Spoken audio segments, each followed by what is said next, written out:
Hey Colts, this is Mrs. Hladun. Today is Wednesday and it's Earth Day today. So happy Earth Day and happy Wednesday. I hope you had a wonderful day. Today I'm sitting in my upstairs loft. It is an absolute mess in here.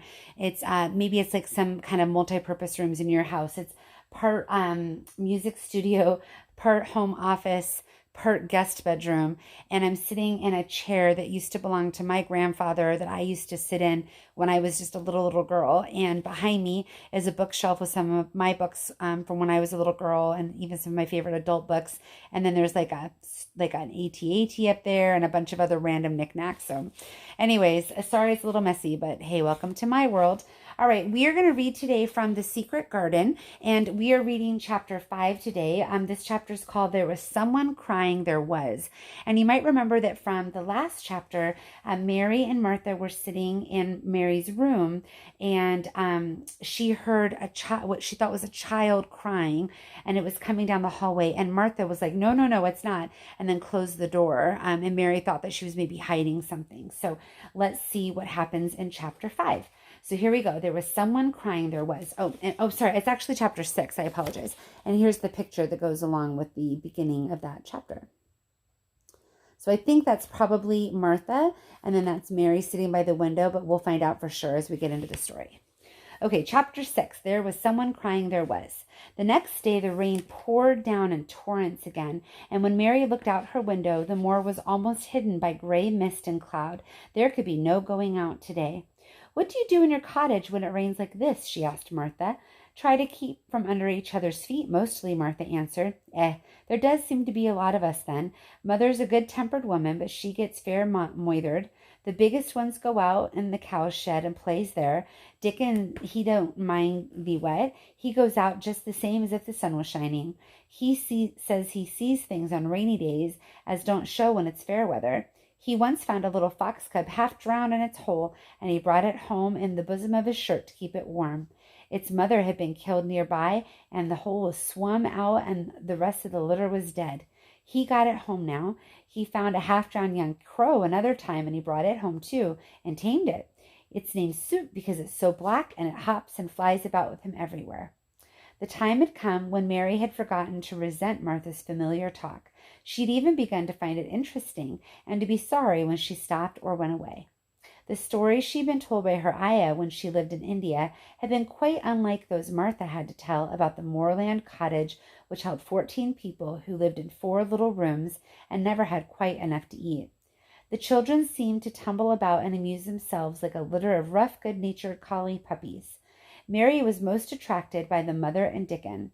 When Martha told stories of what mother said or did, they always sounded comfortable. "If I had a raven or a fox cub, I could play with it," said Mary, "but I have nothing." Martha looked perplexed. "Can the knit?" she asked. "No," answered Mary. "Can the sew?" "No." "Can the read?" "Yes."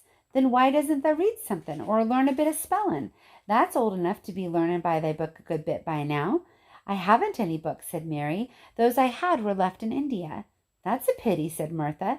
"If Mrs. Medlock had let thee go to the library, there's thousands of books there." Mary did not ask where the library was because she was suddenly inspired by a new idea. She made up her mind to go find it herself. She was not troubled about Mrs. Medlock.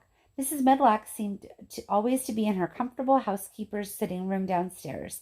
In this queer place one scarcely ever saw anyone at all. In fact, there was no one to see but the servants, and when their master was away they lived a luxurious life below stairs, where there was a huge kitchen hung about with shining brass and pewter, and large servants' hall where there were 4 or 5 abundant meals eaten every day, and where a great deal of lively romping went on when Mrs. Medlock was out of the way. Mary's meals were served regularly, and Martha waited on her, but no one troubled themselves about her in the least. Mrs. Medlock came in and looked on her every day or two, but no one inquired what she did or told her what to do. She supposed that perhaps this was the English way of treating children. In India, she'd always been attended by her ayah, who had followed her about and waited on her hand and foot.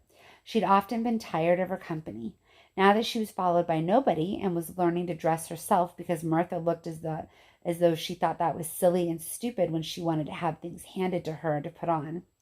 "Hasn't the got a good sense?" she said once when Mary had stood waiting for her to put on her gloves for her. Our Susan Ann is twice as sharp as thee, and she's only 4 year old. Sometimes it looks fair soft in the head." Mary had worn her contrary scowl for an hour after that, but it made her think of several entirely new things. She stood at the window for about 10 minutes this morning after Martha had swept up the hearth for the last time and gone downstairs. She was thinking over the new idea which had come to her when she heard of the library. She did not care very much about the library itself because she had read very few books, but to hear it brought back to her mind that the 100 rooms, to hear of it brought back to her mind the 100 rooms with closed doors. She wondered if they were all really locked up and what she would find if she could get into any of them. Were there 100 really? Why shouldn't she go see how many doors she could count? It would be something to do this morning when she couldn't go out. She'd never been taught to ask permission to do things, and she knew nothing at all about authority, so she would not have thought it necessary to ask Mrs. Medlock if she might walk about the house even if she had seen her. She opened the door to the room and went into the corridor, and then she began her wanderings. It was a long corridor, and it branched into other corridors, and it led her up short flights of steps which mounted to others again. There were doors, and there were pictures on the walls. Sometimes there were pictures of dark, curious landscapes, but oftenest they were portraits of men and women in queer, grand costumes made of satin and velvet. She found herself in one long gallery whose walls were covered with these portraits. She had never thought there could be so many in any house. She walked slowly down this place and stared at the faces, which also seemed to stare at her. She felt as if they were wondering what a little girl from India was doing in their house. Some were pictures of children, little girls in thick satin frocks which reached to their feet and stood out about them, and boys with puffed sleeves and lace collars and long hair, or with big ruffs around their necks. She always stopped to look at the children and wondered what their names were, and where they had gone, and why they wore such odd clothes. There was a stiff, plain little girl rather like herself. She wore a green brocade dress and held a green parrot on her finger. Her eyes had a sharp, curious look. "Where do you live now?" said Mary aloud to her. "I wish you were here." Surely no other girl ever spent such a queer morning. It seemed as if there was no one at all in the huge, rambling house but her own small self, wandering about upstairs and down, through narrow passages and wide ones, where it seemed to her that no one but herself had ever walked. Oh my gosh, I'm sorry, it's late. Since so many rooms had been built, people must have lived in them, but it seemed so empty that she couldn't quite believe it true. It was not until she climbed to the second floor that she thought of turning the handle of a door. All the doors were shut, as Miss Medlock had said they were, but at last she put her hand on the handle of one of them and turned it. She was almost frightened for a moment when she felt that it turned without difficulty, and when she pushed it open, she pushed upon the door itself, it slowly and heavily opened. It was a massive door, and it opened into a big bedroom. There were embroidered hangings on the wall, and inlaid furniture such as she had seen in India stood around the room. A large, broad window with leaded panes looked out upon the moor, and over the mantel was another portrait of the stiff, plain little girl who seemed to stare at her more curiously than ever. "Perhaps she slept here once," said Mary. "She stares at me so it makes me feel queer." After that she opened more doors and more. She saw so many rooms that she became quite tired and began to think there must be 100, though she had not counted them. In all, there were old pictures or old tapestries with strange scenes worked on them. And they were all so curious pieces of furniture and curious ornaments, and nearly all of them. In one room, which looked like a lady's sitting room, the hangings were all embroidered velvet, and in a cabinet were about 100 little elephants made of ivory. They were all different sizes, and some had their mahouts or palanquins on their back. Some were much bigger, and others were so tiny they seemed only babies. Mary had seen carved ivory in India, and she knew all about elephants. She opened the door of the cabinet and stood on a footstool and played with those for quite a long time. When she got tired, she set the elephants in order and shut the door of the cabinet.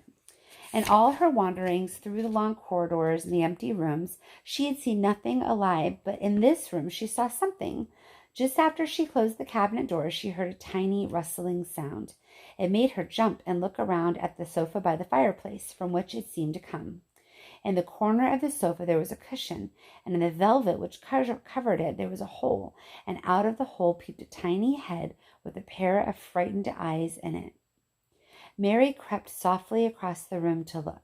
The bright eyes belonged to a little gray mouse, and the mouse had eaten a hole in the cushion and made a comfortable nest there. 6 baby mice were cuddled up asleep next to her.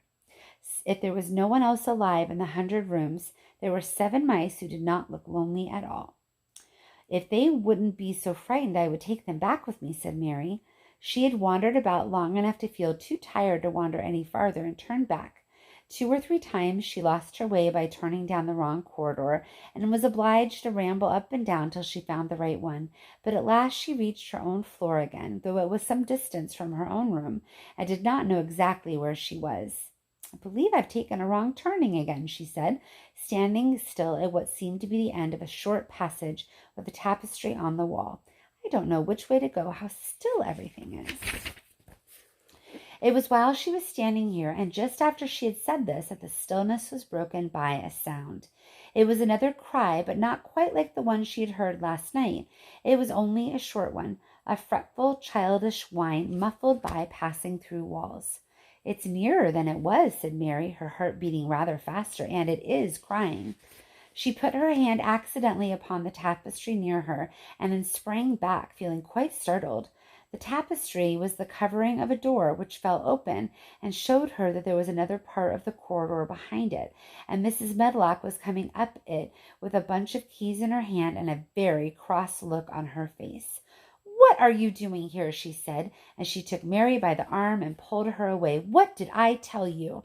"I turned round the wrong corner," explained Mary. "I didn't know which way to go, and I heard someone crying." She quite hated Mrs. Medlock at this moment, but she hated her even more the next. "You didn't hear anything of the sort," said the housekeeper. "You come along back to your own nursery, or I'll box your ears." And she took her by the arm and half pushed, half pulled her up one passage and down another, until she pushed her at the door of her own room. "Now," she said, "you stay where you're told to stay, or you'll find yourself locked up. The master had better get you a governess, same as he said he would. You're one that needs someone to look sharp after you. I've got enough to do." She went out of the room and slammed the door after her, and Mary went and sat on the hearthrug, pale with rage. She did not cry, but ground her teeth. There was someone crying. There was, she said to herself. She had heard it twice now, and sometime she would find out. She had found out a great deal this morning. She felt as if she'd been on a long journey, and at any rate she had had something to amuse her all that time, and she played with the ivory elephants and had seen the gray mouse and its babies and their nest and the velvet cushion. All right, well, the mystery gets deeper. I wonder what's going to happen next. I think that we're going to probably learn more about who this character is. So the next chapter is chapter 7. It's called The Key of the Garden. I wonder if they're talking about the secret garden that Mary's been curious about. We'll have to find out tomorrow when we read the next chapter. All right, friends, I'll see you later. Have a great night, okay? Take care, friends. Bye.